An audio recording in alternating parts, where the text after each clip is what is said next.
Potter and the chamber of secrets chapter 2 dobby की चेतावनी। Harry जैसे तैसे अपनी चीख रोकने में कामयाब हो गया, पर यह बड़ा करीबी मामला था। बिस्तर पर बैठे उस छोटे से जीव के कान चमगादड़ जितने बड़े थे। उसकी बाहर निकलती हरी आंखें टेनिस बॉल जैसी थी। हैरी तुरंत समझ गया कि यह जीव सुबह बगीचे की झाड़ियों में से उसे देख रहा था। जब वो एक दूसरे की तरफ घूर रहे थे, तभी हैरी को हॉल में से आने वाली डडली की आवाज सुनाई दी। लाइए मिस्टर मेसन, मिसेस मेसन, मैं आपके कोट संभाल कर रख दूं?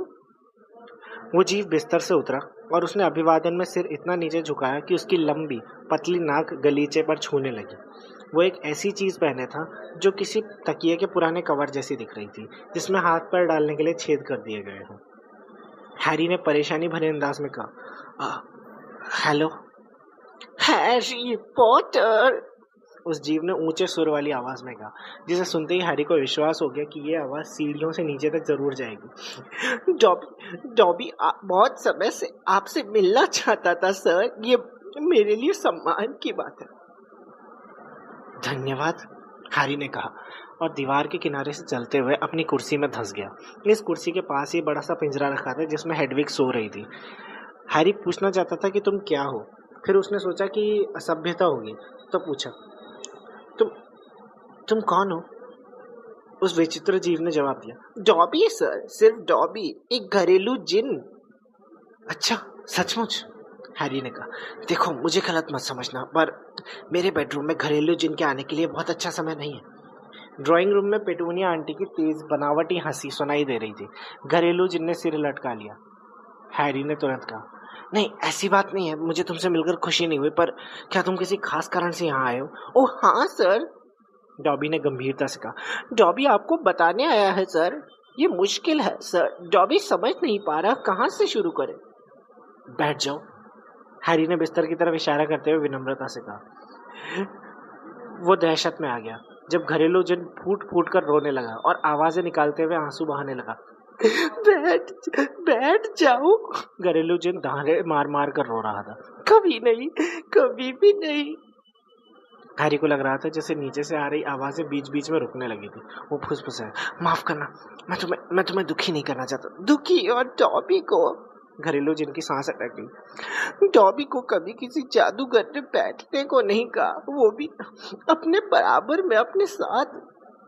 हैरी कहते हुए एक साथ जिन को चुप करने और खुद खुश दिखने की कोशिश कर रहा था। उसने डॉबी को दोबारा बिस्तर पर बिठाया, जहां वो हिचकी लेते हुए बैठ गया। वो किसी बड़ी और बहुत बदसूरत गुड़िया की तरह दिख रहा था। आखिरकार उसने खुद को संभाला और फिर अपनी बड़ी आंखों में आंसू भरकर हैरी को भक्ति भाव से देखने लगा। हैरी ने उसे खुश करने की कोशिश करते हुए कहा, तब तो शायद तुम अच्छे जादूगरों से नहीं मिले होगे। डॉबी ने सिर हिलाया, फिर बिना किसी चेतावनी के उछला और अपना सिर तेजी से खिड़की पर पटकने लगा, साथ ही चिल्ला रहा था, पूरा डॉबी, पूरा डॉबी, पूरा डॉबी। मत करो, क्या कर रहे हो तुम? हैरी चिल्लाया और उसने उछलकर डॉबी को दोबारा बिस्तर पर खींच लिया। इस उठापटक से हेडविग जाग गई। एक बार तेजी से चीखने के बाद वो पिंजरे की छड़ों पर बेतहाशा पंख मारने लगी। डॉबी को खुद को सजा देनी थी सर, घरेलू जिन ने व्यंग्य अंदाज में देखते हुए कहा। डॉबी ने अपने मालिक की बुराई की थी सर। तुम्हारा मालिक? वो जादूगर परिवार जिसका डॉबी गुलाम है सर। डॉबी एक घरेलू जिन है। डॉबी जिंदगी भर उस परिवार की गुलामी करने के लिए मजबूर है। क्या उन्हें पता है कि तुम यहाँ आए हो? हैरी ने उत्सुकता से पूछा। डॉबी कांप गया। नहीं सर, बिल्कुल नहीं। आपसे मिलने के लिए डॉबी खुद को बहुत बुरी सजा देगा। इसके लिए डॉबी अपने कान अवन में बंद कर लेगा अगर उन्हें कभी पता पड़ गया सर। पर अगर तुमने अपने कान अवन में बंद कर लिए तो क्या उनका ध्यान इस तरफ नहीं जाएगा? डॉबी को इस बारे में शक है सर। डॉबी किसी ना किसी बात के लिए खुद को सजा तो देता ही रहता है। वो डॉबी को ये करने देते हैं। कई बार तो वो डॉबी को खुद को सजा देने की याद भी दिलाते हैं। फिर तुम उन्हें छोड़ क्यों नहीं देते? वहां से चले क्यों नहीं जाते? डॉबी घरेलू जिन को आजाद करना होता है सर, और वो परिवार डॉबी को आजाद नहीं करेगा। डॉबी मरते दम तक उनकी गुलामी करेगा सर। हैरी उसे घूरने लगा। हैरी बोला, और मैं इस बात से परेशान हो रहा था कि मुझे यहाँ 4 हफ्ते और रुकना है। तुम्हारी बात सुनकर तो डर्सली परिवार लगभग इंसान लगने लगा है। क्या कोई तुम्हारी मदद नहीं कर सकता? क्या मैं तुम्हारी मदद कर सकता हूँ? ये कहते ही हैरी एकदम से समझ गया कि उसे नहीं कहना चाहिए था, क्योंकि एक बार डॉबी फिर से कृतज्ञता के आंसू बहाने लगा। मेहरबानी करके प्लीज शांत रहो। हैरी बेचैन होकर बोला, अगर डर्सली परिवार ने सुन लिया, अगर उन्हें पता चल गया कि तुम यहाँ हो।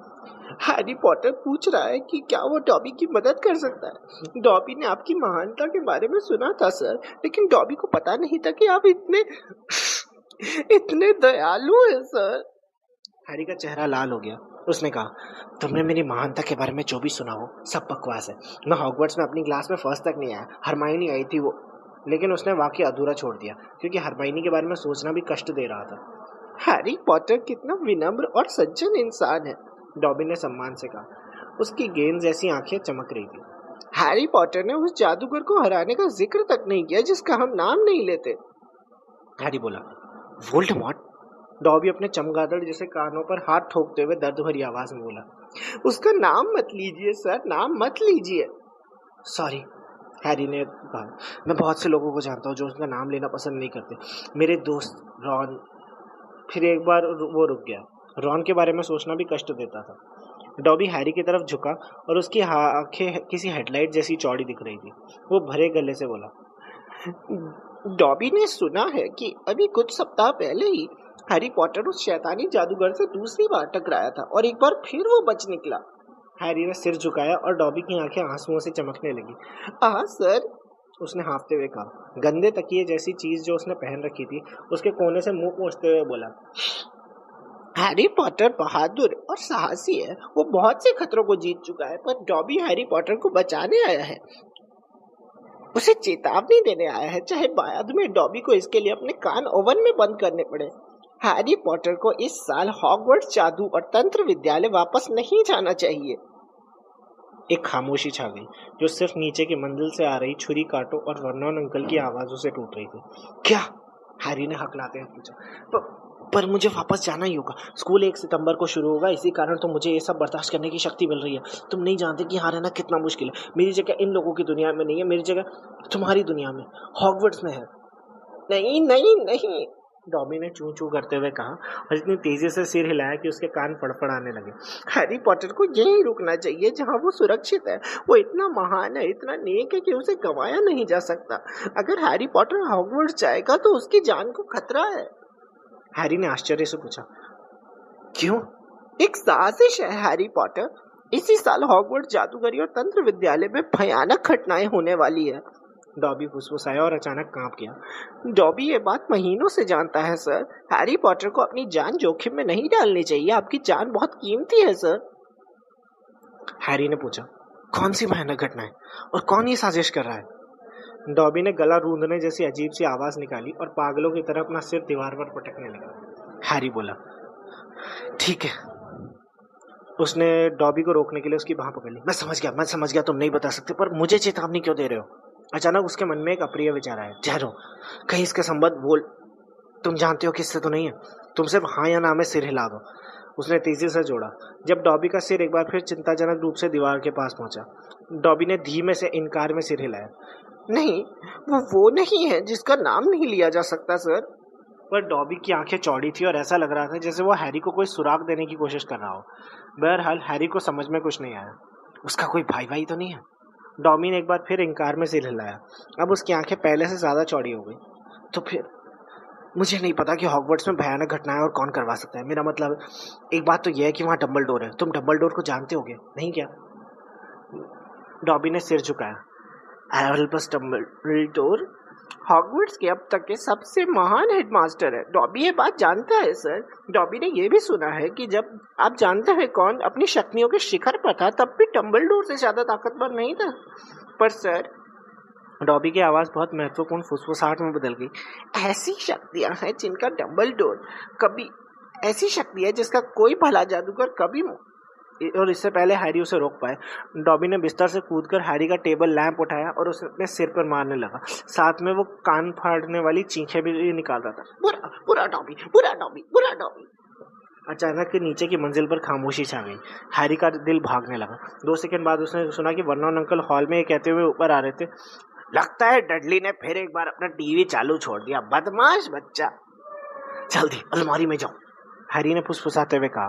फिर उसने डॉबी का गला पकड़ा और उसे उठाकर अलमारी में ठूंस दिया, और जब कमरे के दरवाजे का हैंडल घूमा तो वो झपट कर बिस्तर पर लेट गया था। दांत किटकिटाकर अपना चेहरा बिल्कुल हैरी के करीब लाते हुए वर्नॉन अंकल बोले, शैतान के नाती, तुम कर क्या रहे थे? तुमने मेरे मोटू पतलू वाले चुटकुटे का मजाक किरकिरा कर दिया, और अगर तुमने एक भी आवाज निकाली तो तुम ये इच्छा करने लगोगे कि काश तुम कभी पैदा ही ना हुए होते। वो कमरे से उल्टे पैर लौट गए। कांपते हुए हैरी ने डॉबी को अलमारी से निकाला। उसने कहा, देखा कैसा माहौल है यहाँ। अब तो तुम्हें समझ में आ गया होगा ना कि मुझे दोबारा हॉगवर्ट्स क्यों जाना पड़ेगा। वो इकलौती जगह है जहाँ मेरे, यानी मैं सोचता हूँ कि जहाँ मेरे दोस्त हैं। दोस्त जो हैरी पॉटर को खत भी नहीं लिखते? डॉबी ने चालाकी से पूछा। मुझे उम्मीद है कि वो सिर्फ 1 मिनट, हैरी ने त्योरियां चढ़ाकर पूछा। तुम्हें कैसे पता कि मेरे दोस्त मुझे खत नहीं लिख रहे? डॉबी ने अपने पैर इधर उधर किए। हैरी पॉटर को सम्मत करना डॉबी पर। डॉबी ने हैरी पॉटर की भलाई के लिए किया था। क्या तुमने मेरे खत पकड़े थे? घरेलू जिन बोला। डॉबी के पास आपके सारे खत है सर। तेजी से हैरी की पहुंच से बाहर हटते हुए उसने अपने तकिए के कवर के अंदर से, जिसे वो पहने हुए था, चिट्ठियों का एक बड़ा पुलिंदा निकाला। इन चिट्ठियों में हैरी ने हरमाइनी की साफ सुथरी लिखावट पहचान ली। उसे रॉन की गंदी लिखाई भी दिख रही थी, और एक घसीटा मार घिचपिच भी, जो मैदान के रखवाले हैग्रिड की लग रही थी। डॉबी ने हैरी की चिंता से देखते हुए पलकें झपकाई। हैरी पॉटर को सम्मत होना डॉबी को लगा था। अगर हैरी पॉटर को लगेगा कि उसके दोस्त उसे भूल गए हैं तो हैरी पॉटर वापस स्कूल नहीं जाएगा सर। हैरी कुछ सुन नहीं रहा था। वो चिट्ठियों की ओर झपटा, पर डॉबी उसकी पहुंच से दूर हट गया। हैरी पॉटर को सारे खत मिल जाएंगे अगर वो डॉबी से वादा करे कि वो हॉगवर्ट्स नहीं जाएगा। देखिए सर, ये ऐसा जोखिम है जो आपको नहीं लेना चाहिए। बस कह दीजिए कि आप वापस नहीं जाएंगे। नहीं, हैरी ने कहा, मुझे मेरे दोस्तों के खत अभी दो। तब तो डॉबी के पास और कोई रास्ता नहीं है, घरेलू जिन दुखी होकर बोला। इससे पहले कि हैरी हिल पाए, डॉबी बेडरूम के दरवाजे की ओर लपका, उसे खोला और तेजी से उतरकर नीचे जाने लगा। सूखते मुंह और धड़कते दिल के साथ हैरी उसके पीछे कूदा और उसने कोशिश की कि कोई आवाज ना हो। वो आखिरी 6 सीढ़ियां एक छलांग में कूद गया और हॉल के गलीचे पर बिल्ली की तरह जाकर गिरा। उसने डॉबी को हर तरफ ढूंढने की कोशिश की। उसने सुना कि डाइनिंग रूम में वर्नॉन अंकल कह रहे हैं, मिस्टर मेसन, पेटूनिया को अमरीकी प्लम्बरों वाला वो मजेदार किस्सा तो सुनाइए, वो उसे सुनने को बेताब है। हैरी हॉल से दौड़ता हुआ किचन में घुसा और उसे लगा कि उसकी जान निकल गई। पेटूनिया आंटी की बनाई हुई पुडिंग, क्रीम और मिठाई का पहाड़ छत के पास हवा में तैर रहा था। डॉबी एक अलमारी के ऊपर कोने में दुबका हुआ था। हैरी ने टर्राती आवाज में कहा, नहीं प्लीज, वो मुझे मार डालेंगे। हैरी पॉटर वादा करे कि वो स्कूल नहीं जाएगा। डॉबी प्लीज बोलिए सर। मैं नहीं कह सकता। डॉबी ने उसे दुख भरी निगाहों से देखा। तब तो डॉबी को ये करना ही पड़ेगा सर, हैरी पॉटर के भले के लिए। दिल दहलाने वाली आवाज के साथ पुडिंग फर्श पर गिरी। कांच का बर्तन टूटने से क्रीम खिड़कियों और दीवारों पर फैल गई। छड़ी घुमाने जैसी आवाज के साथ डॉबी गायब हो गया। डाइनिंग रूम से चीखें सुनाई दी और वर्नॉन अंकल तेजी से किचन में आए। उन्होंने देखा कि हैरी सदमे में खड़ा था और सिर से पैर तक पेटूनिया आंटी की पुडिंग में नहा गया था। पहले तो लगा जैसे वर्नॉन अंकल सारी घटना की सफाई देने में सफल हो जाएंगे। हमारा भांजा थोड़ा पागल है, अजनबियों से मिलना इसे पसंद है, इसलिए हम इसे ऊपर की मंजिल पर रखते हैं। वर्नॉन अंकल हैरान परेशान मेसन्स को वापस डाइनिंग रूम में ले गए और हैरी से वादा किया कि मेहमानों के जाने के बाद वो कोड़े मार मार कर उसकी खाल उतार देंगे। जाते जाते उन्होंने उसे एक झाड़ू पकड़ा दी। पेटूनिया आंटी ने फ्रीजर से थोड़ी सी आइसक्रीम निकाली और हैरी, जो अब भी कांप रहा था, किचन साफ करने लग गया। वर्नॉन अंकल अब भी अपना सौदा कर लेते अगर बीच में एक उल्लू नहीं आ जाता था। पेटूनिया आंटी डिनर के बाद मेहमानों के सामने मिंट्स रख रही थी। तभी एक बड़ा करेल उल्लू पंख फड़फड़ाते हुए डाइनिंग रूम की खिड़की से अंदर घुसा और मिसेस मेसन के सर पर एक चिट्ठी टपकाकर बाहर उड़ गया। मिसेस मेसन किसी राक्षसी की तरह चिल्लाई और पागलों की तरह चीखती हुई घर से भाग गई। मिस्टर मेसन डर्सलीज को सिर्फ ये बताने के लिए रुके कि उनकी पत्नी पक्षियों से बहुत डरती थी। उन्होंने ये भी कहा कि उन्हें यह मजाक बिल्कुल पसंद नहीं आया। हैरी किचन में सहारे के लिए झाड़ू पकड़कर खड़ा था। तभी वर्नॉन अंकल उसके पास आए और उनकी छोटी आंखों में शैतानी चमक थी। पढ़ो इसे, उन्होंने दुष्टता से फुफकारते हुए कहा। वो उल्लू के टपकाए हुए खत को लहरा रहे थे। पढ़ो इसे। हैरी ने उसे अपने हाथ में ले लिया। उसमें जन्मदिन की कोई बधाइयां नहीं थी। प्रिय मिस्टर पॉटर, हमें ये गुप्त सूचना मिली है कि आपके निवास पर आज 9:12 पर वायु विचरण मंत्र का प्रयोग हुआ है। जैसा कि आप जानते हैं, नाबालिग जादूगरों को स्कूल के बाहर मंत्रों के प्रयोग की इजाजत नहीं है। भविष्य में अगर आपने किसी भी मंत्र का प्रयोग किया तो आपको स्कूल से निकाल दिया जाएगा। नाबालिग जादूगरी पर तार्किक प्रतिबंध अधिनियम 1875 खंड स। हम आपको ये भी याद दिलाना चाहेंगे कि जादू की ऐसी कोई भी गतिविधि जिसे गैर जादुई समुदाय मगलुओं द्वारा देखे जाने का खतरा हो, अंतर्राष्ट्रीय जादूगर संगठन के गोपनीयता अधिनियम के अनुच्छेद 13 के अंतर्गत एक गंभीर अपराध है। अब की छुट्टियों का आनंद लें। आपकी मफिल्डा हॉपकर, जादू का अनुचित प्रयोग कार्यालय, जादू मंत्रालय। हैरी ने पत्र पढ़ने के बाद ऊपर देखकर थूक निकला। और तुमने हमें यह बताया नहीं कि तुम्हें स्कूल से बाहर जादू करने की इजाजत नहीं है। ये कहते समय वर्नोन अंकल की आंखों में पागलपन की चमक दिखी। मुझे लगता है शायद तुम इसका जिक्र करना भूल गए होगे, दिमाग से निकल गया होगा, है ना? वो एक बड़े बुलडॉग की तरह दांत निकालते हुए हैरी की तरफ झुक रहे थे। अब मैं तुम्हें एक खबर सुनाना चाहता हूँ लड़के, जो मैं ऊपर ताले में बंद कर रहा हूँ। अब तो दोबारा कभी उस स्कूल में नहीं जाओगे, कभी नहीं। और अगर तुमने जादू से बाहर निकलने की कोशिश की तो तुम्हें वैसे भी वो लोग स्कूल से निकाल देंगे। इसके बाद पागलों की तरह हंसते हुए वो हैरी को घसीट कर ऊपर की मंजिल पर ले गए। वर्नोन अंकल अपने बुरे वादे जितने ही बुरे निकले। अगली सुबह उन्होंने हैरी के कमरे की खिड़कियों पर छड़े लगवाने के लिए एक आदमी को पैसे दिए। उन्होंने उसके बेडरूम के दरवाजे पर कैट फ्लैप अपने हाथों से लगाया ताकि दिन में 3 बार थोड़ा सा खाना बस अंदर धकेला जा सके। वो हैरी को सुबह शाम सिर्फ बाथरूम के लिए बाहर निकालते थे। इसके अलावा वो 24 घंटे अपने कमरे में बंद रहता था। 3 दिन बाद भी डर्सली परिवार किसी भी तरह की छूट देने के मूड में नहीं दिख रहा था और हैरी को इस स्थिति से बाहर निकलने का कोई रास्ता नहीं दिख रहा था। वो अपने बिस्तर पर लेटकर खिड़की पर लगी छड़ों के पीछे सूरज को डूबते हुए देखता था और दुखी मन से सोच रहा था कि उसके साथ जाने क्या होगा। खुद को जादू से बाहर निकालने से भी क्या फायदा होगा अगर ऐसा करने के बाद उसे हॉगवर्ट्स से निकाल दिया जाए। परंतु प्राइवेट ड्राइव में जीवन अब तक की सबसे निराशाजनक स्थिति में पहुंच गया था। अब जब डर्सली परिवार ये जान गए थे कि हैरी उन्हें नींद में चमगादड़ नहीं बना देगा, तो उसका इकलौता हथियार भी हाथ से चला गया था। डॉबी ने हैरी को हॉगवर्ट्स की भयानक घटनाओं से तो शायद बचा लिया था, पर जिस तरह की घटनाएं हो रही थी उसे लगता था कि वो शायद भूखा मर जाएगा। कैट फ्लैप की आवाज़ आई और पेटूनिया आंटी का हाथ दिखा, जिसने सूप का एक कटोरा कमरे के अंदर खिसकाया। हैरी की अतड़ियां भूख के मारे कुलबुला रही थी। वो बिस्तर से कूदा और उसने लपक कर कटोरा उठा लिया। सूप बर्फ की तरह ठंडा था, पर एक घूंट में ही उसने आधा सूप गटक लिया। फिर वो कमरे की दूसरी तरफ रखे हेडविग के पिंजरे के पास गया और एक कटोरे में नीचे पड़ी गीली सब्जियां निकालकर हेडविग की खाली तश्तरी में रख दी। हेडविग ने अपने पंख फड़फड़ाकर हैरी को बड़ी हिकारत से देखा। मुझे चोंच मत दिखाओ प्लीज, मेरे पास इतना ही है, हैरी ने उदासी से कहा। फिर उसने अपने खाली कटोरे को फर्श पर कैट फ्लैप के बगल में रख दिया और फिर से बिस्तर पर लेट गया। सूप पीने से पहले वो जितना भूखा था, न जाने क्यों पीने के बाद उससे भी ज़्यादा भूखा था। मान लें कि वो किसी तरह 4 सप्ताह और जिंदा रह ले, पर अगर वो हॉगवर्ट्स ना पहुंचे तो क्या होगा? क्या किसी को ये पता करने के लिए भेजा जाएगा कि वो क्यों नहीं आया? क्या वो कभी डर्सली परिवार को उसे भेजने के लिए राजी कर पाएंगे? कमरे में अंधेरा छा रहा था।